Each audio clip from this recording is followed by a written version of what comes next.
pour nos lions. Alors, les lions, ascendant lion et soleil lion, je ris parce que je fais partie de la team. Bienvenue.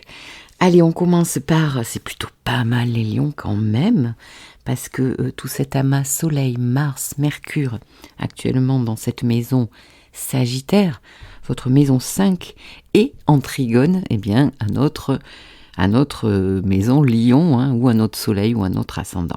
Donc, ça veut dire quoi? Ça veut dire que il y aura plusieurs teams là. Il y aura la team récréative qui s'est bien pris la tête quand tout était en Scorpion là, hein, pendant la saison Scorpion, et qui a besoin de repos, de récréatif, de voyager, pourquoi pas, hein, on est en Sagittaire. Mais en tout cas, la maison 5, c'est la maison des plaisirs, de la joie, des amours, de tomber amoureux, de faire des rencontres. Donc pour les célibataires, c'est plutôt pas mal cet aspect. Ici, on retrouve de la confiance en soi, les lions. On retrouve de la confiance, on est très créatif. Donc, il y aura une team qui aura envie de s'amuser, de bouger, et une autre team qui pourrait bien être passionnée par quelque chose qui vous anime en fait. Alors ici, bien sûr en Sagittaire, ça peut être aussi, c'est mon cas, la création d'une formation que j'ai trouvée pendant la saison Scorpion, mais aussi suivre une formation, quelque chose qui vous passionne et qui va pas servir à rien, hein, parce qu'après on va être dans la saison Capricorne, les amis, et on va se retrouver avec un soleil trigone à Jupiter, trigone à Uranus, ces deux planètes qui se trouvent quand même dans notre maison 10. Donc ça bouge au niveau du travail, au niveau du statut social, de votre carrière, de la place que vous prenez sur votre scène sociale. Et d'ailleurs, je m'éparpille, mais j'y vais quand même. Quand il y aura la conjonction Jupiter-Uranus, là, à 21 degrés, en avril, eh bien, pour vous, c'est ici que ça se passe. Donc, où la maison 10, c'est le fatum, donc ça peut changer pas mal de domaines dans votre vie. Vous pouvez changer de vie, mais aussi au niveau du travail ici, il peut y avoir une très belle naissance de quelque chose. Alors peut-être que vous ne serez pas seul d'ailleurs, parce qu'Uranus maîtrise votre maison 7. Donc peut-être que vous serez ou avec un associé ou avec un ami, quelque chose qui vous motive largement. Jupiter maîtrise votre maison 5, on est dans la créativité ici, et la maison 8, donc ça peut vous rapporter des sous. Allez, je reviens sur mon axe. Donc, cette pleine lune, axe 5-11. Ici, en maison 11, avec la lune en Gémeaux, on peut avoir, par exemple, une amie chère, intime. Mais bon, il peut y avoir quand même des tensions, parce que cette pleine lune est carrée à Saturne, qui se trouve dans votre maison 8. Donc, il peut y avoir un partage émotionnel, là, la maison 8, avec des déceptions. Regardez la vidéo 1, hein, je décris bien la pleine lune. Ce carré à Saturne, ça peut être des déceptions relationnelles, amicales, des blocages, des murs qu'on se prend. Mais c'est pas grave, les amis. Il faut continuer à avancer. Pourquoi? Parce que, comme je l'explique pour tous les signes, hein, on va rentrer dedans, c'est pas prêt. Pourquoi c'est pas prêt? Là, je vais rebondir sur Mercure, qui est quand même la maîtresse de cette pleine lune, et qui est carré à Neptune. Alors, Mercure, maison 5, ici, ça peut aussi toucher vos enfants, les plaisirs que vous avez avec vos enfants, mais aussi vos enfants qui rencontrent peut-être des difficultés, ou pour les petits-enfants, peut-être certaines maladies contagieuses. Mercure carré Neptune, oui, ça peut donner des choses plutôt contagieuses. Mais pas que ça. Ça nous donne une communication, en fait, qui est floue. Où on peut aussi se raconter des histoires, où on peut être complètement dans l'illusion. Donc là, au niveau des amours aussi, eh bien, attention, hein, à bien ouvrir les yeux. Croire en des portes, en des sorties au niveau du futur. Pourquoi je dis ça? Parce que la maison 11 maîtrise vos projets, votre avenir. Et donc Mercure, ici carré à Neptune, dans la maison 8, qui nous parle de changement, attention à la voie que vous prenez, ce n'est pas prêt. Ne foncez pas tête baissée avec cette pleine lune là, qui en plus va vous donner confiance, qui va nous donner confiance, et qui peut nous amener sur le mauvais chemin. Pour rappel, Mercure est dans sa zone pré-rétrograde. Ce n'est pas le moment de décider. Elle va ensuite rétrograder et puis elle finira toute sa zone de rétrogradation mi-janvier. Oui, je sais, vous allez me dire, mais c'est long Christine, j'ai envie d'y aller. Non, soyez sage. Saturne, soyez votre propre maître en la matière, hein, maître Yoda. Attendez d'avoir les tenants et les aboutissants pour vraiment vous diriger vers ce que vous désirez.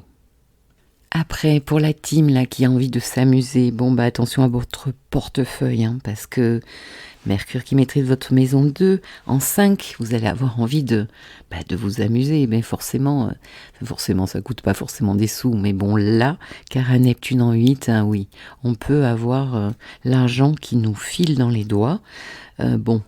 Après, avec Mercure rétro, vous allez réfléchir à comment remédier à la situation. Donc attention à cela. Et puis, venons sur Vénus. Alors, Vénus qui était au sextile de notre signe, le lion. Donc ça, c'est plutôt pas mal. En maison 3, on rencontre du monde, on se fait plaisir, on est très sociable, hein, on a du charisme, c'est plutôt pas mal. Mais Vénus est carrée à Pluton dans notre maison 6. Donc, Vénus carré Pluton, déjà...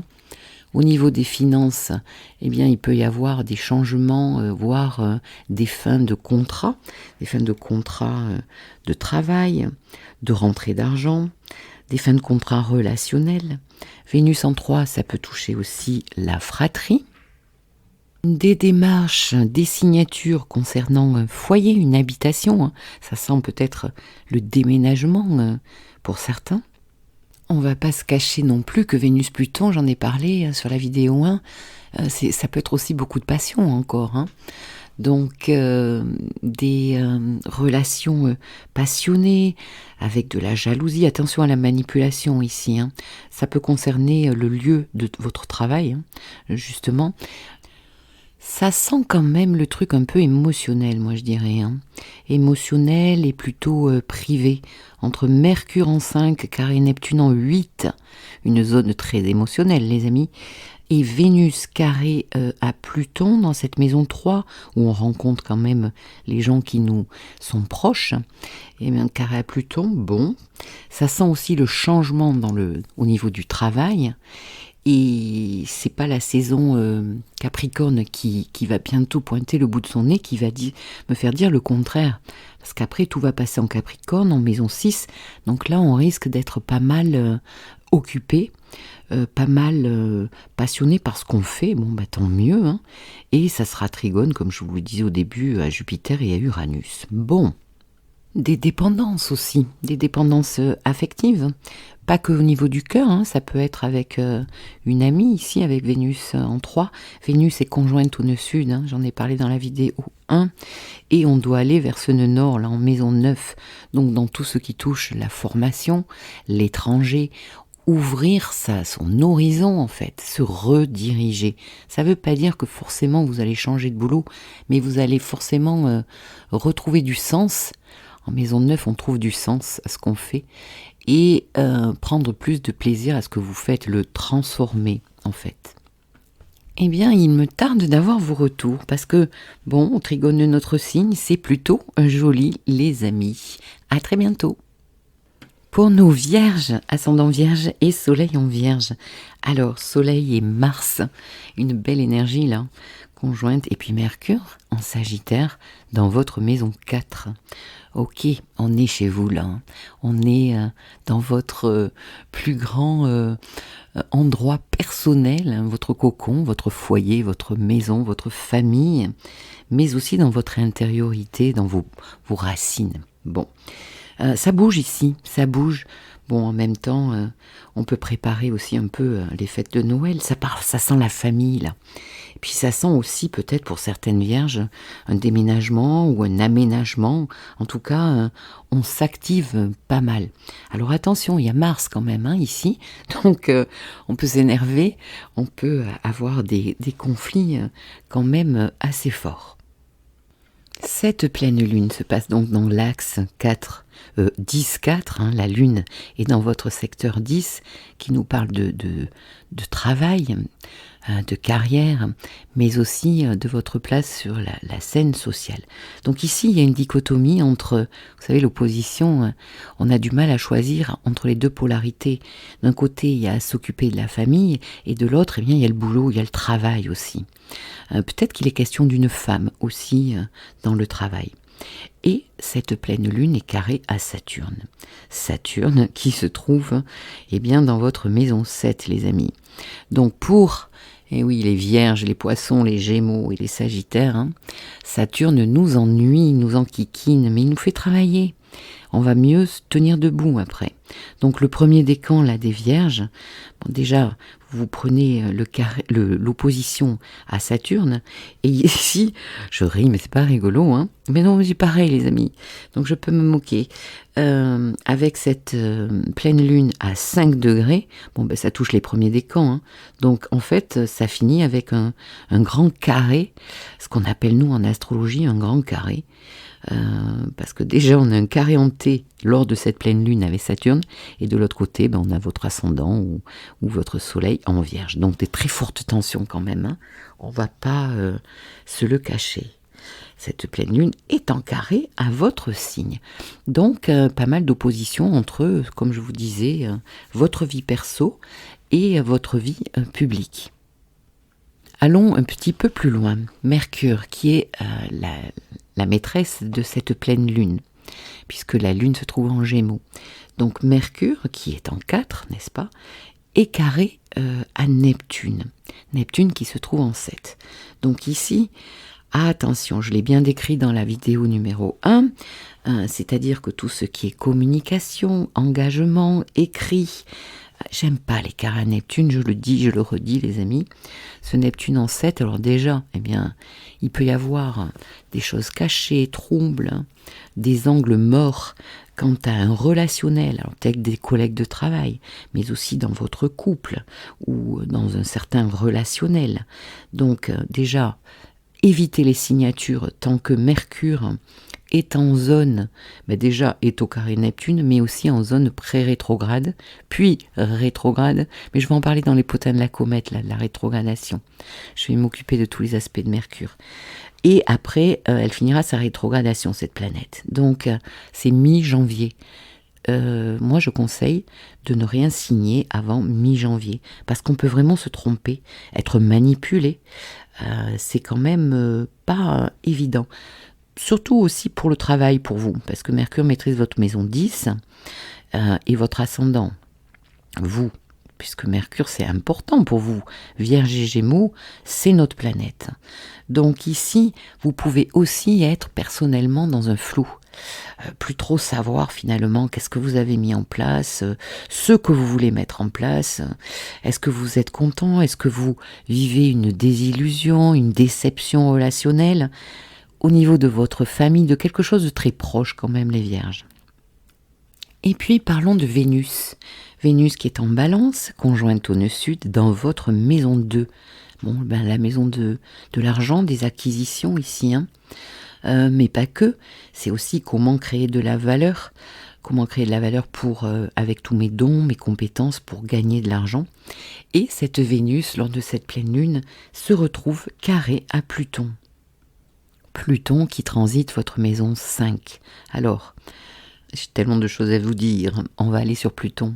Pluton est fin Capricorne. Bientôt, elle va passer en Verseau. On a déjà eu un avant-goût cette année. Vous savez, quand il y avait tout le monde dans la rue, là, je crois que c'était la retraite. les grèves pour la retraite. Donc plutôt en Verseau, ça va être bouleversant pour tout le monde et socialement beaucoup, mais aussi dans nos vies individuelles. Donc là, Pluton va repasser en Verseau le 20 janvier 2024. Vous voyez, c'est très proche. Il y aura un petit chouïa où elle reviendra en Capricorne une énième fois, je vais y arriver, du 2 septembre au 19 novembre. 2 mois et demi, les amis. Mais sur le 29e degré, c'est un degré anarétique. Ça veut dire que c'est une charge énergétique ici très très forte, karmique. C'est de l'ordre de la fatalité. Donc nous allons vivre, je pense, quelque chose à ce moment-là de très fort socialement, mondialement, mais nous aussi, personnellement, dans nos vies. Bon, Pluton en 5, ça nous parle des enfants, de votre créativité, de votre confiance en vous, de la manière dont vous vous positionnez, qui vous êtes, maison 5, d'accord, de votre passion, ça peut être aussi un fort amour. Et bien là, carré à Vénus et au nœud sud, ça parle de dépendance pour certaines vierges, les amis. Ouais. Quitter nœud sud Vénus, quitter une dépendance relationnelle aussi. Vous me direz si ça vous parle, mais je suis sûre que ça parle à certaines vierges. Quitter un mode relationnel, une façon d'aimer, d'être en relation. Et pour cause, les nœuds lunaires toute cette année, axe, balance, là où on doit lâcher, et nœud nord en bélier, avoir plus d'autonomie, d'indépendance. Et vous, c'est dans votre axe 2-8 quand même. Donc, créer de la valeur en balance, là, dans votre maison 2, mais aussi, cette maison 8, c'est une maison très émotionnelle, de travail sur soi. S'il y a quelque chose qui ne va pas, n'hésitez pas à consulter d'ailleurs un psychothérapeute. Ça nous parle de placement financier, de banque, de transformation émotionnelle. C'est là où on va toucher l'ombre quand on travaille en thérapie aussi.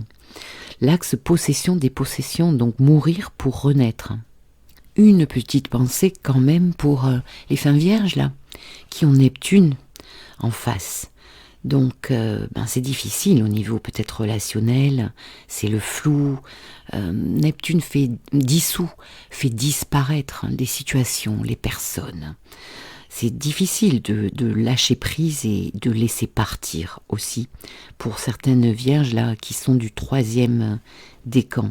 Et Saturne qui rentre dans cette maison 7, eh bien elle vous teste. Elle vient vous dire, mais qu'est-ce que tu as envie de vivre relationnel? Est-ce que ça te va, ce que tu as mis en place jusque-là? Et pour finir sur une note très positive, un petit peu plus loin, eh bien c'est la conjonction Jupiter-Uranus qui va avoir lieu au mois d'avril à 21 degrés du Taureau et qui est trigone quand même à votre signe. Donc si vous êtes début 2e décan, fin 2e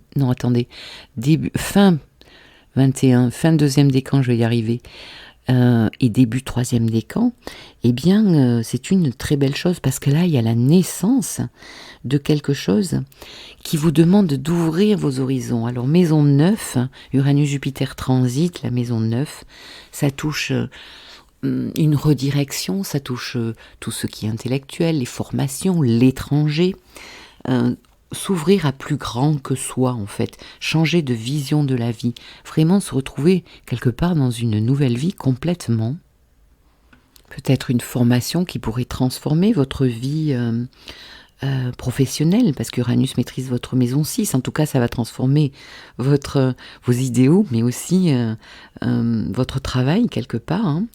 Et Jupiter qui maîtrise votre maison 4 et 7. Donc ça peut toucher une fois de plus l'habitation, la famille, le couple, les contrats, le relationnel. Donc c'est plutôt pas mal pour 2024. Allez, on ouvre les yeux les vierges là, parce que vous avez du pain sur la planche au niveau compréhension, je pense. À très bientôt. Pour nos balances, alors Soleil Mars conjoint Mercure en Sagittaire dans votre maison 3.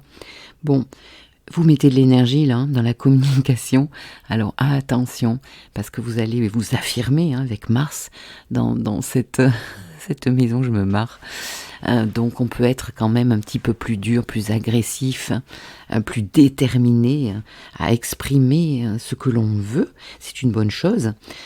Ça touche tout ce qui est de l'ordre de la communication, rechercher quelque chose, un emploi, rechercher un lieu d'habitation, enfin rechercher quelque chose. Et là, vous pouvez compter avec cette pleine lune sur justement cette lune en Gémeaux, et bien le bouche à oreille. Donc parlez-en, communiquez, mais c'est ce que vous allez faire de toute manière.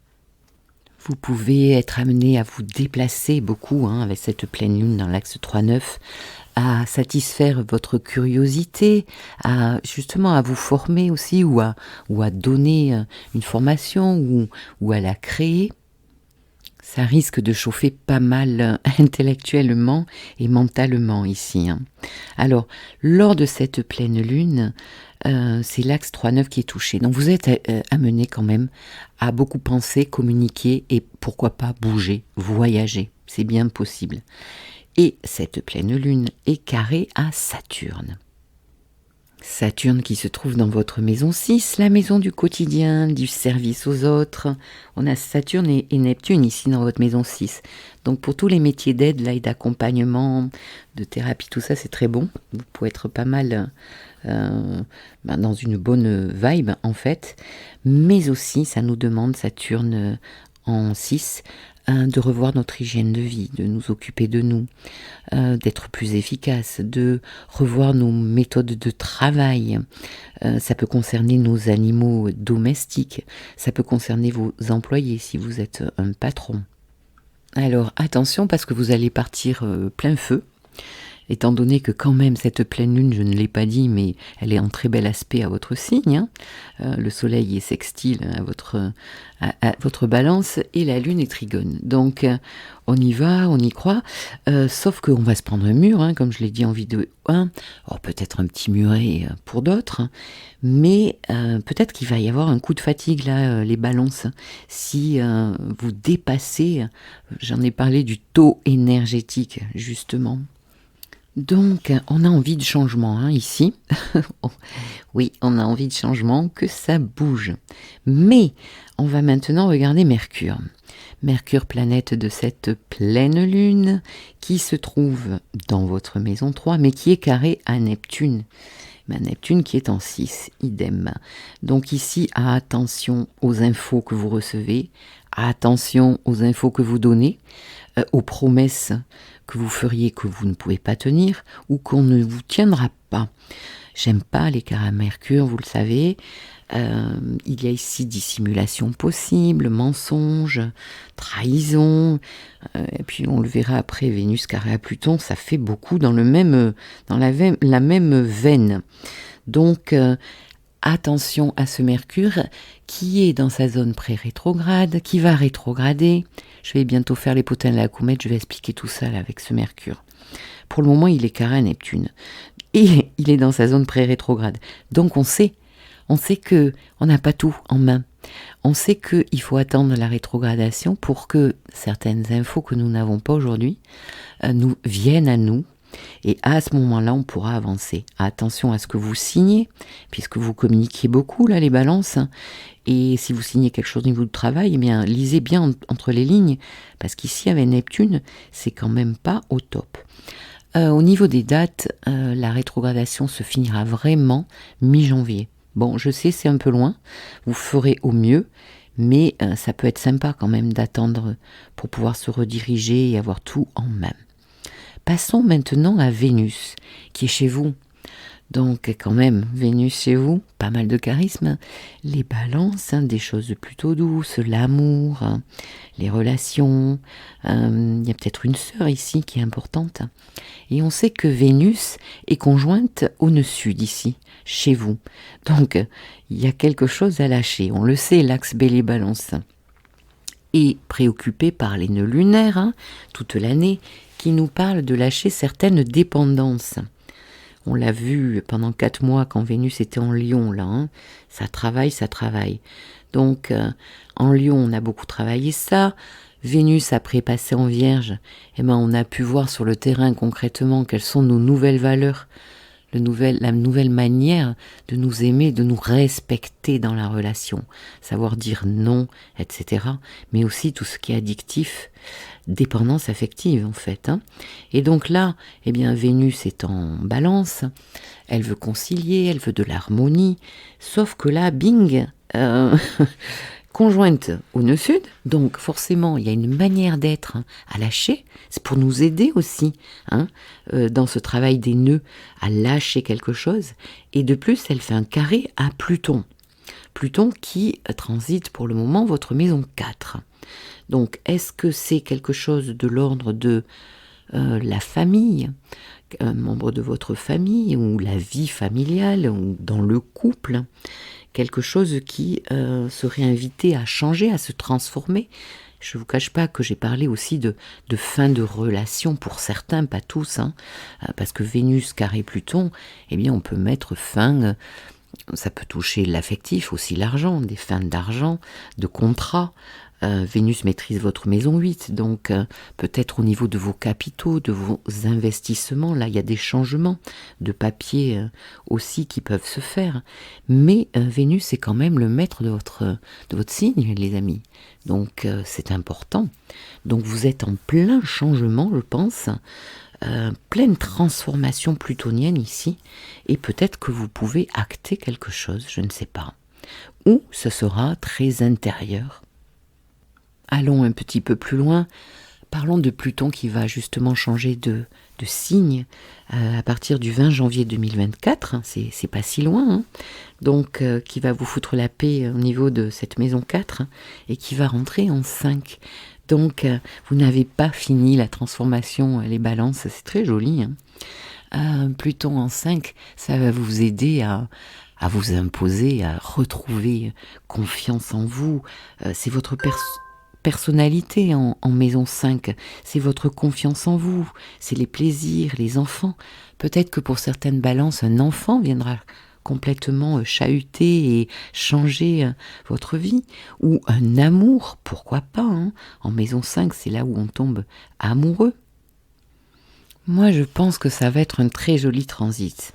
Bon, de plus, on le sait, Pluton, qui rentre en Verseau, fait un trigone aux balances. J'ai ma lune en balance à 4 degrés, je suis trop contente.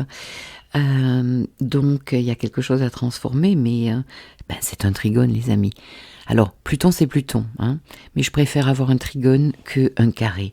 Mais bon, ça va déménager et je pense que vous allez vous affirmer de plus en plus avec créativité, passion. Il y a quelque chose qui change beaucoup pour vous. Allez, je vais vous souhaiter une très jolie pleine lune. Au revoir. Allez, pour nos scorpions, les amis. Ascendant Scorpion, Soleil Scorpion. Bon, je vais revenir sur la nouvelle lune pour vous. Parce qu'elle se passait quand même à 20 degrés du Scorpion, opposé à Uranus. Donc là, certains Scorpions ont quand même, ça a dû bouger, recevoir la foudre. Vous me direz, les Scorpions, ça bouge dans votre axe 1-7, au niveau du relationnel, de vos partenariats, de votre couple. Bon, alors nous avons le Soleil, Mars et Mercure en Sagittaire dans votre maison 2. La maison des possessions, les amis, l'argent, les acquisitions. Qu'est-ce que je fais de mes sous? Peut-être que ça a bougé, ça a vendu, ça maintenant il faut placer. Il y a des choses comme ça, je le vois aussi dans certains de mes patients, de mes clients. Bon. Il est aussi question d'estime de soi dans cette maison 2 et de créer de la valeur. Donc beaucoup d'énergie ici. En premier lieu, je pense, pour rentrer plus d'argent. On est motivé ici, on en veut, on veut décrocher des contrats. Avec Mercure en 2, eh bien on discute pas mal argent, contrat, on négocie, c'est très possible. Et donc cette pleine lune se passe dans l'axe de 8, axe possession, dépossession. Donc là, il semblerait que ça bouge au niveau justement de vos finances. Rentrée d'argent, banque, aide financière, il y a quelque chose qui se transforme là. Bon, Et puis, c'est pas que ça, c'est aussi tout ce qui est psychologique, la maison 8 ici. Donc là, il y a peut-être une alerte, là, avec cette lune en gémeaux, peut-être quelque chose que vous apprenez qui vient à vous, une info où vous êtes déçu. Hein. N'oublions pas que cette pleine lune est carrée à Saturne, Saturne qui se trouve dans votre maison 5. Donc il peut concerner quand même quelque chose de proche, ou une déception avec un enfant, mais aussi au niveau des amours, au niveau de quelque chose qui vous passionne, mais bon, peut-être qu'il y a un bug et que vous ne pouvez pas aller complètement là où vous souhaiteriez aller. On le sait, il y a un petit muret ou il y a un gros mur. Il faut être patient lors de cette pleine lune. Pourquoi ? Parce que Mercure, qui maîtrise cette pleine lune, les amis. Mercure est dans votre maison 2, donc ici, elle discute sec au niveau des sous, mais Mercure est carré à Neptune. Donc c'est le flou. C'est le flou, c'est les angles morts. Vous ne pouvez pas tout voir. Donc attention, si vous devez signer quelque chose, je ne conseille pas de signer quelque chose, surtout que Mercure est rentré dans sa zone pré-rétrograde et qu'elle va en sortir mi-janvier. Vraiment complètement quand elle aura passé tous les degrés qu'elle a rétrogradés. Bref, je vous passe les détails. Donc si vous devez signer, lisez entre les lignes, mais surtout essayez d'attendre un petit peu parce que nous n'avons pas tous les tenants et les aboutissants. D'autres infos viendront à vous. Si vous souhaitez placer de l'argent, ne le faites pas de suite, par exemple. D'autres infos viendront et ce sera plus clair plus tard. On dirait qu'il y a des grandes transformations, des projets vraiment pour l'avenir, des jolis projets. Mais là, pour le moment, il y a un frein. Donc, il y a toujours une raison, les amis, pour qu'il y ait un frein. Donc, on lâche prise, on freine. C'est l'histoire de l'accélérateur, la voiture. Oui, on n'appuie pas sur le frein et l'accélérateur en même temps. Après, venons sur Vénus. C'est intéressant, là. Vénus carré à Pluton. Alors, Vénus, conjoint nœud sud, qui transite votre maison 12. Donc je pense que là, vu que quand même vous avez été très chahuté la saison dernière, lors de la nouvelle lune, et même avant, toutes les planètes étaient en Scorpion, là vous avez besoin qu'on vous foute la paix. La maison 12, c'est le retrait.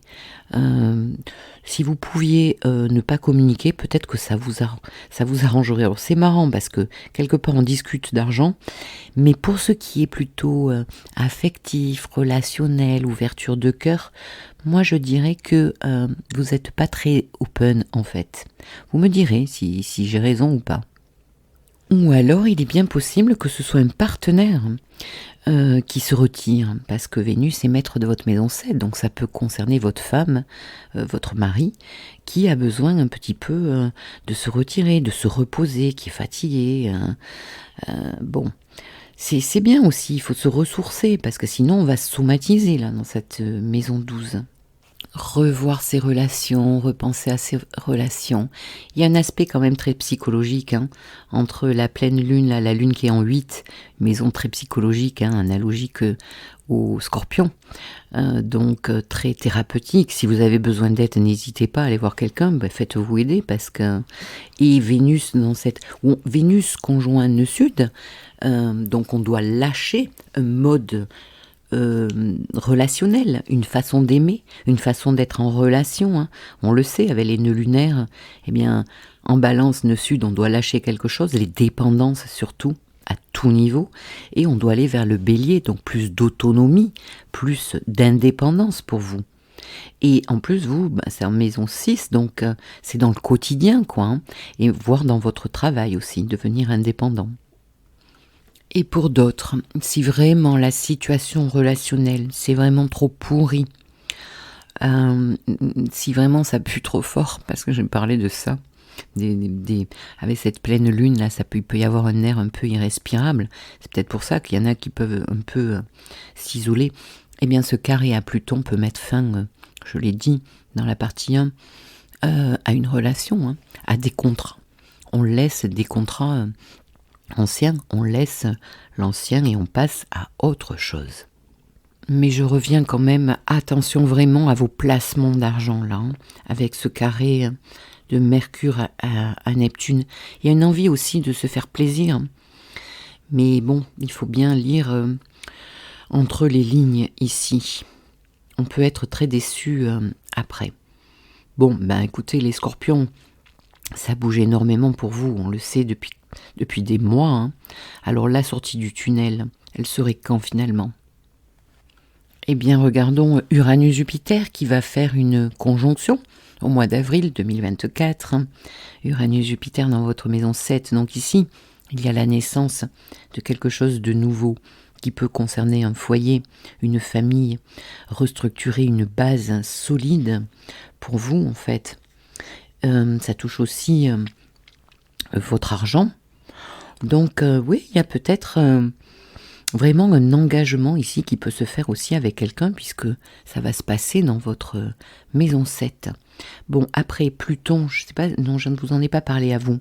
Pluton va venir au carré de votre signe. Bon, on l'a tous passé, hein, chacun son tour, les amis. Pluton qui rentre en Verseau à partir du 20 janvier 2024 et qui va faire un carré, en tout cas, au premier décan du Scorpion.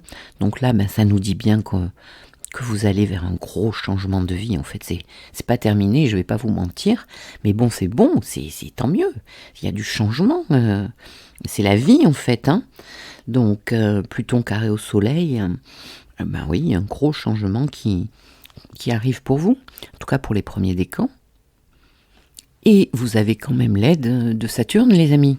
Saturne en Poisson, qui est trigone, pareil, hein, pour les premiers décans, eh bien, il y a Saturne qui vous soutient quelque part, hein, qui facilite les choses. Saturne qui est dans votre maison 5.